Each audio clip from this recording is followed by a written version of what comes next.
દસાડાના પૂર્વ ધારાસભ્ય અને કોંગ્રેસ નેતા નૌશાદ સોલંકીએ ચૂંટણી પંચ અને ભાજપની મિલીભગતનો આરોપ લગાવ્યો છે. નૌશાદ સોલંકીએ કહ્યું કે ચૂંટણીમાં હજારોની સંખ્યામાં ડુપ્લિકેટ પુરાવા સાથે બોગસ મતદાન કરવામાં આવે છે. ડુપ્લિકેટ મતદારો એક સાથે અનેક સ્થળે મતદાન કરે છે. ચૂંટણી પંચ પાસે મહારાષ્ટ્ર ચૂંટણી વખતે અચાનક વધી ગયેલા 5 કરોડ મતદાતાઓના ઇલેક્ટ્રોનિક ડેટા અને મતદાનના વિડીયો રેકોર્ડિંગના ફૂટેજ માંગ્યા હતા. ત્યારે પરંતુ ચૂંટણી પંચે ડેટા અને ફૂટેજ આપવાનો ઇનકાર કરી દીધો હતો. નૌશાદ સોલંકીએ એવો પણ આરોપ કર્યો છે કે ચૂંટણી પંચે આ પુરાવાઓનો નાશ કરી નાખ્યો હતો. તેમણે એવો પણ દાવો કર્યો છે કે બોગસ મતદાનના લીધે જ 2100 મતથી તેમની ચૂંટણીમાં હાર થઈ હતી. નૌશાદ સોલંકીએ પોતાના આરોપો આગળ વધારતા કહ્યું કે એક વિધાનસભા દીઠ 11,000 ડુપ્લિકેટ મતદારો નોંધાયા છે.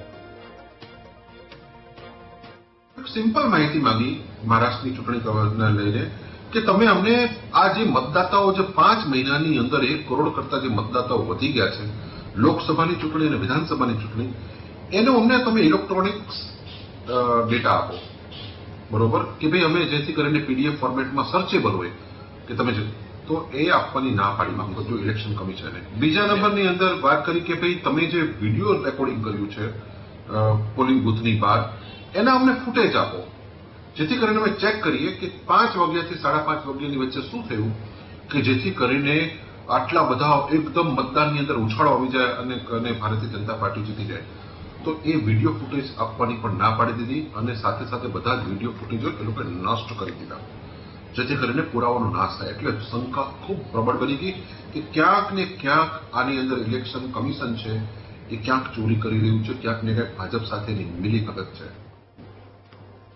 તો ચૂંટણી પંચ અને ભાજપની મિલીભગત હોવાનો આક્ષેપ તેઓ લગાવી રહ્યા છે. દસાડાના પૂર્વ ધારાસભ્ય અને કોંગ્રેસ નેતા નૌશાદ સોલંકી સાથે એ પણ કહી રહ્યા છે કે ચૂંટણીમાં હજારોની સંખ્યામાં ડુપ્લિકેટ પુરાવા સાથે બોગસ મતદાન કરવામાં આવે છે. ગંભીર આક્ષેપો તેમણે લગાવ્યા છે. મહત્વપૂર્ણ છે, ડુપ્લિકેટ મતદારો એક સાથે અનેક સ્થળે મતદાન કરે છે તેવો આરોપ લગાવ્યો. ચૂંટણી પંચ પાસે મહારાષ્ટ્ર ચૂંટણી વખતે અચાનક જે વધી ગયેલા જે 5 કરોડ મતદાતાઓના ઇલેક્ટ્રોનિક ડેટા, મતદાનના વિડીયો ફૂટેજ, એ રેકોર્ડિંગના ફૂટેજ માંગ્યા હતા, પરંતુ ચૂંટણી પંચે સ્પષ્ટ રીતે ડેટા અને ફૂટેજ આપવાનો ઇનકાર કરી દીધો. તેને જ લઈને તેઓ સવાલ ઉઠાવી રહ્યા છે. હવે નૌશાદ સોલંકીએ એવો પણ આરોપ લગાવ્યો છે કે ચૂંટણી પંચે આ પુરાવાઓનો નાશ કરી નાખ્યો હતો. તેમણે એવો પણ દાવો કર્યો બોગસ મતદાનના લીધે જ 2100 મતથી તેમની ચૂંટણીમાં હાર થઈ હતી.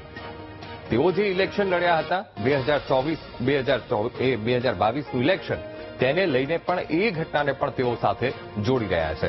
તો કોંગ્રેસ નેતા નૌશાદ સોલંકી આપણી સાથે ફોન લાઈન પર જોડાઈ ગયા છે.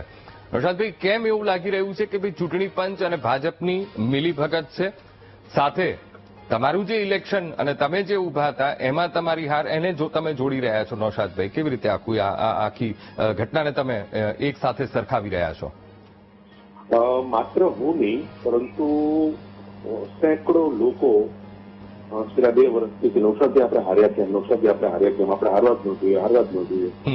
અને ચૂંટણી દરમિયાન પણ જે જબરદસ્ત પ્રતિસાદ લોકો તરફથી મળતો હતો ગામે ગામ, ભયંકર મળતો હતો. અને 5 વર્ષ દરમિયાન જે મેં લોકો કામ કર્યા હતા, જે રીતે અમારી દરેક ગામની અંદર કમસે કમ મારી 25 વખતની વિઝિટ, અને ખૂબ અમને લોકોને હતું. અને અમારી વ્યવસ્થા, અમારી નેટવર્ક, બધું જ અમારી પાસે બધું સાઉન્ડ હતું. પછી 2100 મતે મારી હાર થઈ એટલે મેં સ્વીકારી લીધી કે એ વખતે વખતે બરોબર, ઠીક છે, ચલો પબ્લિક વાત નહીં આપણે આવે.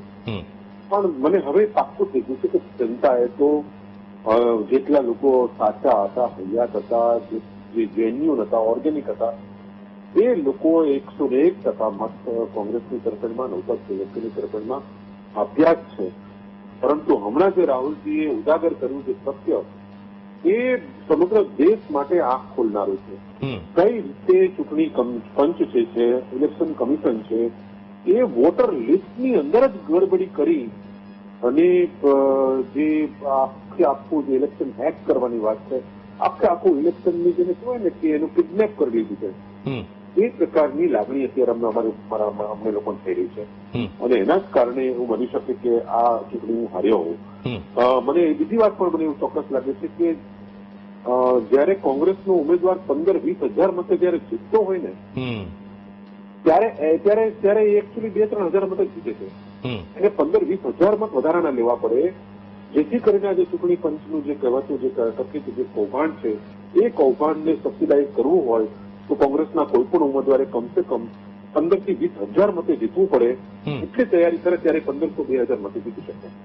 કેમ કે દરેક સીટ ઉપર હું માનું છું 10-15,000 વોટ આવી રીતે આ લોકો ક્યાંક ને ક્યાંક નાખી દેતા હશે કે કેમ, એ ખૂબ મોટો આજનો એક $1 million ક્વેશ્ચન છે આ. અને હું આજે માનતો થયો છું કે જે પ્રકારે રાહુલજીએ એક પછી એક તે પુરાવા આપ્યા છે અને એમાં કોઈ ચેલેન્જ કરી શક્યું નથી, એના કોઈ જવાબ નથી. આજે ઇલેક્શન કમિશન પણ બધા બહાનાઓ કરી રહી છે, ક્યાંક ક્યાંકની વાતો લાવી રહ્યા છે, કોઈ એમની પાસે એનો સ્પષ્ટ ઉત્તર નથી. એટલે બહુ જ સ્પષ્ટ વાત છે કે મારું 2022નું જે ઇલેક્શન છે એ મારું ઇલેક્શન ચોરી થયું હતું, મારા ઇલેક્શનની ડકેટી થઈ હતી અને ડકેટીના કારણે આજે હું હાર્યો છું.